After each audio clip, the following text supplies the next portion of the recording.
నా కొడుకు అయితే చాలా సీరియస్ గా ఉంది. ఇదైతే ఫేక్ కాదు.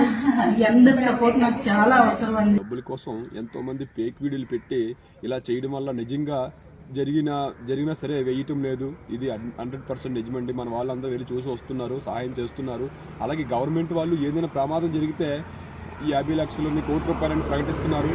కానీ ఇలాంటి పేదవాళ్ళు నిజంగానే ఇలాగ జరిగిందని ఒకసారి ఎంక్వైరీ చేయించి ఇలాంటి వాళ్ళని తక్షణమే వాళ్ళకి సహాయం చేసి ట్రీట్మెంట్ ఇప్పించి ఇలాంటి ప్రతి ప్రాణాన్ని కాపాడుతారని గవర్నమెంట్ వాళ్ళు కూడా కోరుతున్నాను. ఎందుకంటే ఎన్నో ఫేక్ వీడియోలు వస్తాయి, కానీ అది నిజమా కాదన్నది గవర్నమెంట్ వాళ్ళు పరిశీలించి ఇలాంటివి చనిపోయిన తర్వాత 50 లక్షలు కోటి రూపాయలు ఇచ్చినా మనకు ప్రయోజనం లేదు. కానీ బాబు అయితే 5 సంవత్సరాల బాబు అండి. ఇది ప్రభుత్వాల వరకు కూడా వెళ్ళేలాగా ఈ వీడియో చేరవేయండి. నేను ఎప్పుడు కూడా ఎవరిని సహాయం చేయమని కోరలేదు. నా వంతు సహాయం చేయగలిగితే చేస్తాను, లేదా ఊరుకుంటాను. కానీ బాబు అయితే ప్రాణాపాయ స్థితిలో ఉన్నాడు.